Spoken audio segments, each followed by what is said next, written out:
Hey everyone, I'm Manina Baraka. My name is Ron, the Wanderer. Yes, I'm here again. Yes, I am. You're not going to get rid of me that easy. But I'm here to give you my insight, my experiences, my thoughts. And it's all about me. I'm not saying it's everyone else, it's me, you know. And if you can relate, good, put them in the comments. I have other videos, check them out. If you like what you hear, put them in the comments. If you don't have to watch the video. It's fine. Everything is fine. Coochie clean. It's all good. All right, so I have a lot of things that I'm gonna read because I don't remember everything, so I put them on cue cards. However, it's gonna be a long video, so I'm gonna break it down into a lot of parts. Okay, so this one I'm gonna write that I had written. It's called Fruits of Our Spirit versus Principles. So I'm going to talk about a lot of definitions first. Okay? So this is Fruit of Our Spirits versus Principles. Fruits of our spirit: joy, peace, patience, kindness, goodness, faithfulness, gentleness, self-control, love. There's some things in the fruits of the spirit that's difficult to obtain, especially when we're not used to practicing it, like self-control. How many times have you been out of control? I've been out of control many times, and I try to stay in control of my own self, trying not to control other people. Love. I try to have love within my heart. I'm going to break these definitions down, so don't worry. Um, I try to have joy and peace and patience and kindness and goodness and faithfulness and gentleness. I try to have those things within me. And I can't have those things within me without having a spirit in me, which a lot of us call it the Holy Spirit. I call it the Holy Spirit, you know. And it's within us. We have every last person here has a spirit within them. That's my view. And I call it the Holy Spirit, okay? So let me get to some of these definitions, all right? So love, unconditional; care, selfless, sacrificial. You know, when we talk about love being unconditional, I don't know about you, but anytime I showed you love when I was into my own selfish thinking, I showed you love, but it was conditions with it. There was always an ulterior motive, always, you know, and you wouldn't have known it, and you might peeped it after I showed it, and I try to not do that because I'm trying to stay spiritually focused. I'm trying to stay spiritually focused, so I'm trying to have love in a selfless way, very sacrificial of myself. I sacrifice my fleshly self to live out a spiritual way of living, you know. So this one is joy, inner happiness, not dependent on circumstances. I never can have inner happiness if I don't stay focused with the spirit within me. The spirit gives me joy. Things give me happiness. Buying new phones, that's my hobby. That gives me happiness. Having a relationship gives me happiness. Buying things from the store, that gives me happiness. Gaining more money, that gives me happiness. Being around family, barbecuing with family, being around my grandchildren, that gives me happiness. But that's all outside things. Joy is what's within. And I say it again, it's a spiritual thing for me, things that's within me, what's in my heart's desire, and it's inner happiness, that outer happiness is fine. There's nothing wrong with it. But what's the sense of having outside happiness if I have no peace within, no joy within, you know? So, and the next one is called peace. A sense of calm and tranquility. I just finished telling you about that. If I don't have peace within, I'm not going to have any joy. I need to have that sense of calmness. So long I've been for so long living with a lot of drama, a lot of anxiety, you know, and having people's anxiety mixed with my emotions, and that's overwhelming anxiety. Next thing you know, there's a lot of chaos going on, and I was used to that, and I thought that was normal. It was normal in my life until I changed, became more spiritual. Then I started to seek out things that was more spiritual. And once I started to seek out things that was more spiritual, the outside influences didn't work for me any longer.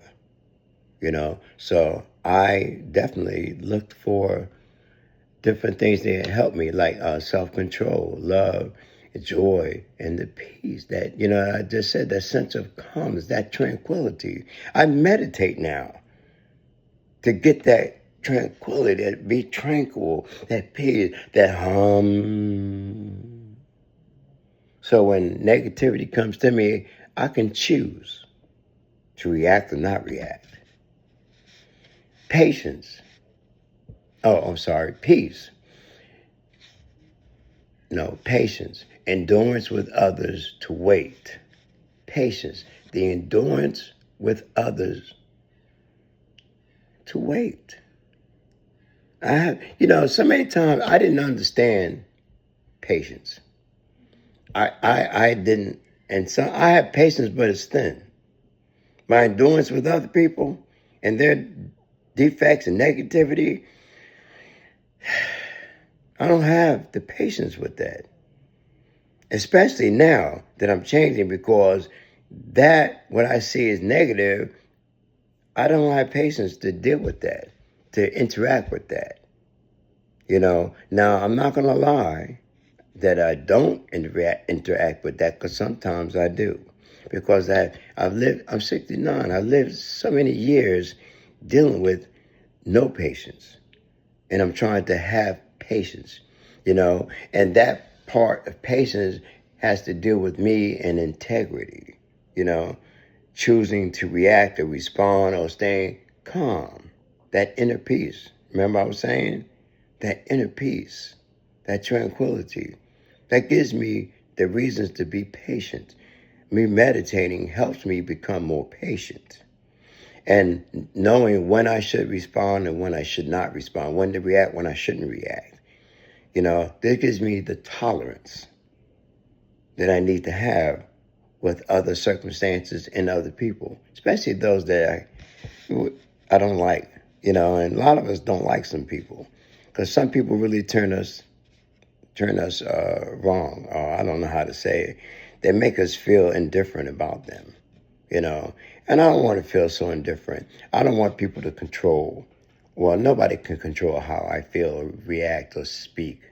I control my own self. I'm responsible for my own actions.